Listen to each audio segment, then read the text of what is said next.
Bonjour Monsieur Doja. Alors aujourd'hui on a comme projet de vous présenter un cours sur le sentiment d'appartenance en entreprise, l'identité d'équipe versus identité d'entreprise.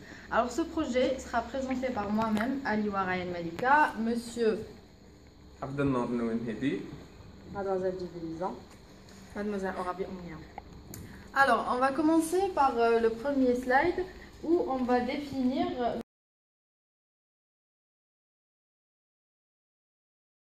le sentiment d'appartenance en entreprise. Alors, au sens large, le sentiment se définit comme le fait pour un individu de se considérer et de se sentir comme faisant partie intégrante d'un groupe ou d'un ensemble social. Le sentiment d'appartenance mesure ainsi l'attachement et la reconnaissance ressentie par un groupe d'individus à l'égard d'une communauté et particulièrement pour le projet qu'il fédère. Au sens de l'entreprise, le sentiment d'appartenance concerne l'adhésion partagée de ses salariés à ses objectifs, à ses méthodes et aussi à son mode de fonctionnement organisationnel, mais aussi à ses valeurs. On va passer à la deuxième partie.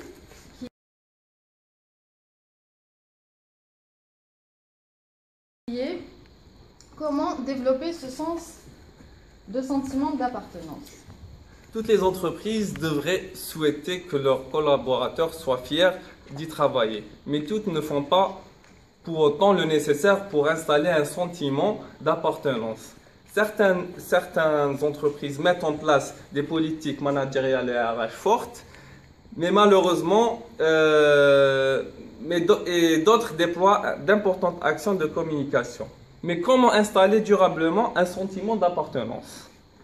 Pour développer un sentiment d'appartenance, un collaborateur doit pouvoir s'identifier à l'équipe, à l'entreprise ou à la marque pour laquelle il travaille. N'est-ce pas? Cette adhésion mélange de sentiments d'utilité à un groupe et de solidarité à une équipe est un indicateur puissant du sentiment d'appartenance. Ainsi, le collaborateur aura plus facilement tendance à adopter les valeurs de l'entreprise, ses codes, son éthique, et trouvera un sens à son action et sera probablement plus performant. Le sentiment d'appartenance suppose toutefois une conviction de base et une implication au plus haut niveau de l'entreprise. L'objectif à atteindre doit être porté par une conviction forte et partagée à un comité exécutif ou bien à un comité de direction. Ensuite, l'ensemble du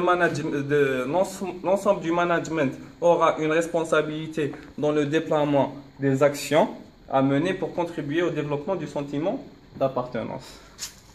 Avant d'envisager un programme de transformation de la culture interne, l'entreprise doit être capable d'identifier ses forces et ses faiblesses. Il sera ensuite possible d'engager un travail sur 4 points.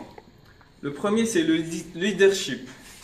Le leadership avec un chef qui a une vision, une ambition claire et concrète, ainsi que la proximité avec un management qui sait faire preuve d'empathie, qui communique et partage l'information, les missions et le succès. La confiance avec des objectifs et un travail clair, de la reconnaissance et pour chaque collaborateur une place dans l'organisation, une fonction respectée et un soutien hiérarchique. L'intérêt pour trouver du sens à son activité, contribuer à la collectivité par son expertise et apprendre à avoir une responsabilité pour être accompagné et être formé. Donc on passe maintenant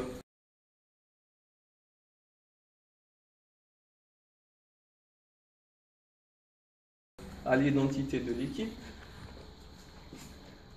Nous avons en fait deux parties, l'identité de l'équipe et l'identité de l'entreprise. Commençons en premier lieu par l'identité de l'équipe. L'identité de l'équipe, en fait, c'est une entreprise qui essaie d'émerger des comportements et des fonctionnements et des principes à toute son équipe pour la motiver et lui donner l'envie de travailler et d'atteindre ses objectifs. Ça, c'est l'identité de l'équipe. On va passer En à second l'identité lieu, de l'entreprise. l'identité de l'entreprise. C'est ici que ça se passe. Pour l'identité de l'entreprise, nous avons plusieurs évaluations. Évaluation comportementale et évaluation cognitive. Nous avons aussi évaluation quantitative et qualitative. Pour plus de précision, nous sommes informés sur l'évaluation cognitive.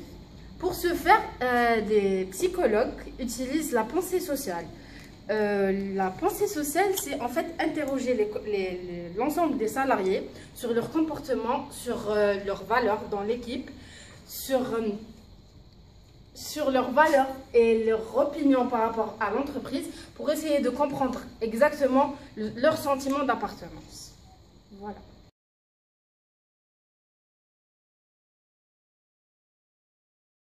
Pour plus de clarification, nous allons vous exposer un exemple. L'exemple, c'est un ensemble de collaborateurs.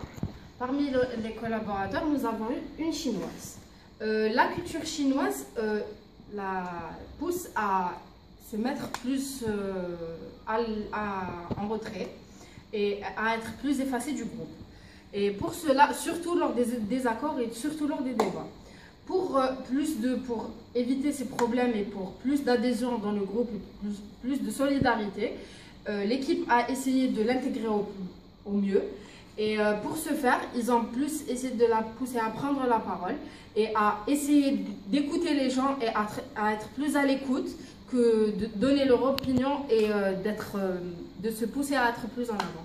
Et ceci l'a vraiment poussé, je suis toujours en train de dire poussé, l'a poussé à s'intégrer dans le groupe et à être encouragé à être beaucoup Exactement. plus expressif et à s'intégrer beaucoup plus. Et ceci pour appeler le sentiment d'appartenance. Elle s'est sentie vraiment appartenir au groupe et à être vraiment solidaire entre eux et à être plus efficace et avoir des objectifs communs et voilà, et tracer leur route. Nous allons maintenant passer à la conclusion de ce cours.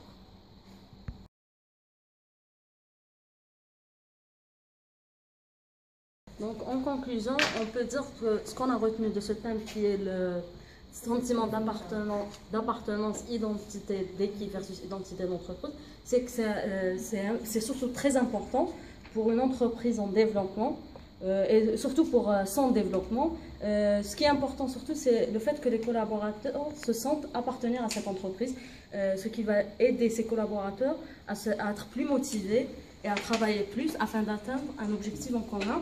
Donc, ils vont s'intégrer plus dans leur travail et s'investir plus avec motivation. Donc, voilà. Par cette conclusion, on conclut ce cours. On vous remercie, Monsieur Doja, d'avoir suivi notre cours. Au revoir. Au revoir.